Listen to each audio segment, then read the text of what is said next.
What makes an effective newsletter? Effective newsletters are read.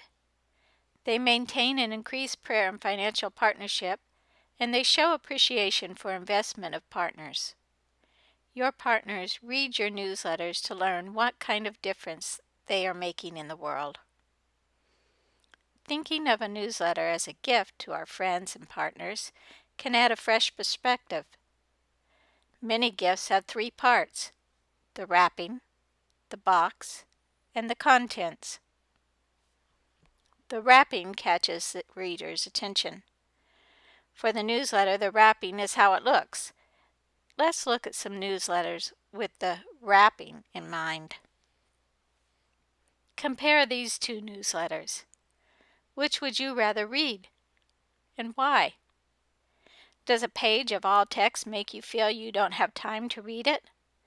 Does it make it seem boring before you even start to read? Do photos and graphics on a page draw your interest? Look at this one. This one has a photo. Do you think it's better than the first newsletter with only text?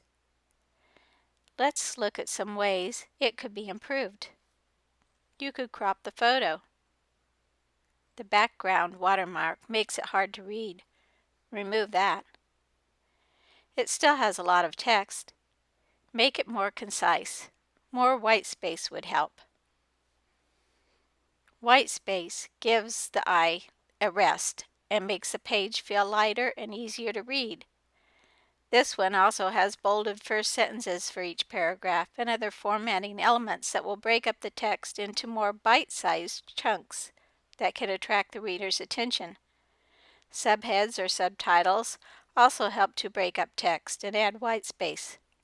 A banner with a newsletter title and the member's name and the date adds a professional look. The full name and date is required on all newsletters. If you develop a banner that you always use, the reader can immediately recognize who the letter is from. It becomes your branding. This one also has a picture of the sender in the banner. An address bar is a good way to present personal and Wickliffe contact information, which is required on all newsletters. Also include instructions on how to join your Wickliffe ministry in partnership and how to send gifts to Wickliffe for your Wickliffe ministry. Background tints of 30% or more reduce readership and comprehension. You can see on the address bar on the newsletter on the right, the tint makes it hard to read on the dark side of the tint. The address bar on the newsletter on the left is simple and easy to read. FAQs, like are used in the newsletter on the right, can be a good way to present information. Both of them use different colored fonts effectively to make certain parts stand out. Use of the Wickliffe logo adds credibility. Wickliffe logos can be downloaded from Unity. Changes in color or other alterations to the logo are not permitted. Long columns, like are in the newsletter on the left, are not recommended for email version newsletters. You don't want to have to scroll down and up again because the whole column doesn't fit on the computer screen. Use of bold type and colors were used in both of these newsletters to make important points stand out, though the colored font wasn't always effective, as you can see in the one on the left. If you try something different like this, make sure it is easy to read. If it is not, don't use it. Bold type is usually the best way to make text stand out. In the newsletter on the left, a lot of information was presented briefly in an easy-to-read and interesting way in her timeline at the bottom. On the newsletter on the right, statistics and facts are presented in an interesting, easy-to-read way and will especially communicate to those who scan a newsletter to read the highlights. Many readers tend to scan to determine if they have any interest in the material on the page. If you design your page to make scanning easy, you have a better chance of grabbing their attention. Other factors that help scanners are subtitles, captions under photos, bolding important text, pull-out quotes, and bulleted text. If you don't feel creative or accomplished in desktop publishing, Wickliffe has templates on Unity for newsletters that have the Wickliffe branding elements. These templates are made with the Microsoft Publisher program and with Microsoft Word. Publisher is an easy-to-use program for newsletters. If you don't know how to use the Publisher program, we have instructional videos that will walk you through how to download these templates and use the program to develop your newsletters. These are located on the PD resource site on Unity. Click the Written Communications icon to see the various training videos on how to use Publisher for your newsletter. The branding elements help to identify the newsletter as a Wickliffe product. That can allow you to benefit from the good reputation of Wickliffe. Read the Brand Field Guidelines located on the PD resource site on Unity for guidance on using the Wickliffe branding. Unity even has the separate elements of these templates which reflect the Wickliffe branding style as JPEGs. This allows you to be more creative, so take advantage of the branding elements that you like and use these JPEG elements in another program if you aren't using Publisher. They also have branding font styles available to download that Wickliffe typically uses in their publications. To find the Wickliffe newsletter templates and branding elements, go to the Unity homepage. Hover your cursor over the Staff Resources menu so the drop-down menu appears and choose PD Resources. At the PD Resource page, click the Wickliffe brand icon in the middle. Then you can choose Newsletter Templates and Element or Pattern Bars. This is also where you find the Wickliffe fonts to download. It would be good to open the Brand Guidelines document and go through it for some interesting ideas and guides on how to use the Wickliffe branding correctly and effectively. This is where you will also find Wickliffe logos you can use in your newsletters. You can also find photos you can use and also templates for PowerPoint backgrounds if you need them for a PowerPoint. These newsletters have been designed using some of the branding elements. Both have also used reverse printing, white text on a dark background. This can be an effective formatting tool for small areas of text, but don't use it for large areas of text since it reduces reading speed and comprehension. Another font formatting technique that should only be used with small portions of text is italicizing, since italicized text is hard to read. Just use it for a few words. Notice the captions under the picture in the newsletter on the left. Readers will generally look at a photo first. Use captions, 1 to 4 lines, placed at the bottom of the photo. Caption readership is often 100% higher than body copy readership. For attention getting and emphasis, you're better off bolding or underlining keywords or points, or even using a larger or different font. Here are some examples of how that can add pizzazz to a newsletter and make the keywords or phrases stand out even to the reader who just scans the newsletter to hit the parts that catch their eyes. Now, let's look at the second part of a gift, the box. The box holds it all together. Don't lose the reader along the way with distractions caused by errors and sloppy writing. Your newsletter checker will help you by looking for these things. Here are some more hints for holding the reader. If you use Verdana font for your body text, you can go as low as 10 point in font size, since it is a larger font. Be consistent in that all your body text should be the same size and same font. All subtitles should be the same size, same font, same color, same consistency in photo captions. The third part of a gift is the contents. For the newsletter, the contents is what it says. It is a challenge to hold the reader's attention. Do you remember what I said in the beginning that partners want to read in a missionary newsletter? Your newsletters give you the opportunity to let your partners know how their partnership is making a difference. Your partners want to learn what kind of difference they are making in the world through their partnership with your Wickliffe ministry. So write what they want to read about, not what you want to tell. A good sentence that explains how the reader is making a difference might be something like, "Your prayers and financial gifts are enabling people like this Papua New Guinean to have their lives transformed with God's Word in their own language." Hook them into your letter by telling stories. Don't give reports. Which would you rather read, a story or a report? Think about how you will begin your letter. You have just a few sentences, some say just 8 seconds, to capture your reader's attention. Make that opening interesting, irresistible. Interesting titles that will capture their attention also aid in getting the reader to begin reading the article. When you develop a newsletter, ask yourself if it has the 3 I's for content. The first I is for inspire. As you write, focus on what God is doing, rather than what you are doing. Include something in every letter that casts vision. Focus on changed lives because of Bible translation. Always include something inspirational, some story or quote that will inspire the reader to a passion for Bible translation, and lead with that passion. Stories or modules can be found on Unity. From the Unity homepage in the Staff Resource menu, select PD Resources. From there, select Presentations and Meetings.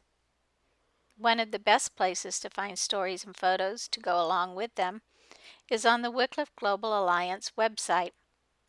Use the web link on this slide or just go to www.wickliffe.net. Then choose Articles, then Library. You can also filter these by continent, country, language, and topic. You'll most likely have to reword many of the stories you'll find in these places to make them more concise for your newsletter.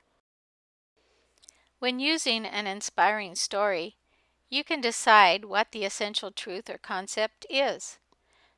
Then that concept can be used as an overall theme for your newsletter.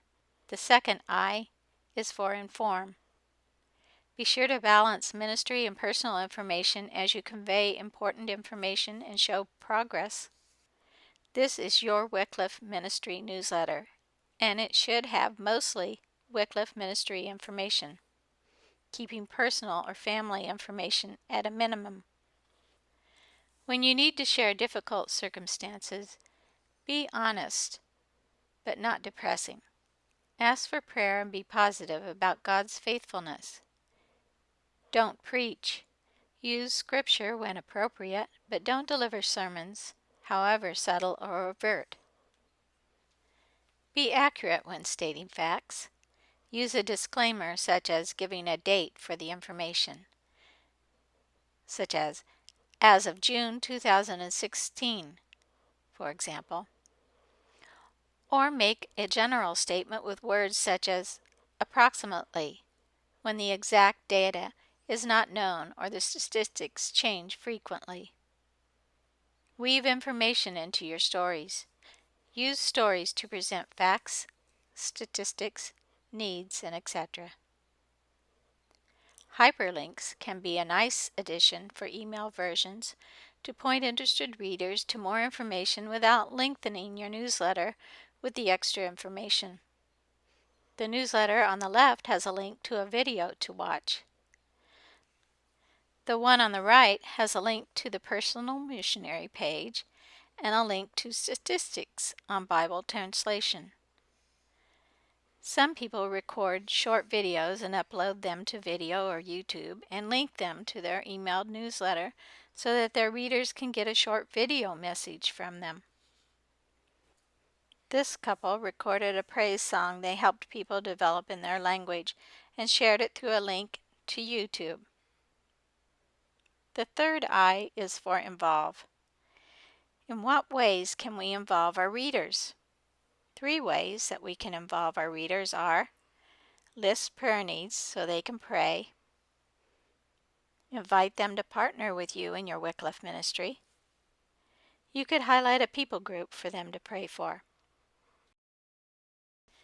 Here's a good example of the 3 I's. It starts with an inspirational story, which is a module for inspiration and information about Wickliffe and Papua New Guinea. It includes upcoming plans, information in the Stepping Out in Faith article. Prayer requests and an invitation to partner provide the involved component. A talk radio program discussed and described what makes a good e-newsletter. They discuss newsletters in general, and it confirms what we teach about good missionary newsletters. They said, "It won't be successful if the reader does not feel there is a good reason to open the attachment or read the email. There must be a good subject line that will catch the reader's interest. Don't just make your subject line newsletter from your name. Pick out something interesting from the newsletter and make that your subject line. It won't be well received if it's all about you. You are part of it, but there should be elements in it that will interest the reader, not just what you want to tell them about yourself and or your family. It won't be read if it's always a downer. People don't want to be discouraged. They want to read something that encourages them and that they can look forward to. They like to see consistent branding, so they recognize the newsletter as being part of the organization or person it comes from, and not very different looking each time. They don't like it to come too often. There are differing opinions about what is too often. Missionaries usually have the opposite problem, that they don't send newsletters often enough. People don't like to read newsletters that have no focus. It should contain content that is of core interest to the organization and of interest to the reader. A newsletter that has a hodgepodge of a variety of things that don't come together with unity and focus is not what readers want. If you are sending email newsletters, make sure your files aren't too large. You can use PDF to reduce the size, and make sure your pictures are small enough to email when you insert them in your newsletter document. 72 dpi is a good size. You can compress the pictures in your publisher file so that you have a smaller file. Right-click on a picture in your newsletter. When the pop-up menu comes up, select Format Picture. Then click the Compress button near the bottom of the menu box. When the Compress Picture menu comes up, if you make sure to select Apply to all pictures in the publication, it will compress all the pictures in your document, and you won't have to compress each picture when you have more than one in your newsletter. Then just hit Compress, and you are done. Your file will be smaller with no noticeable change in the way the pictures look.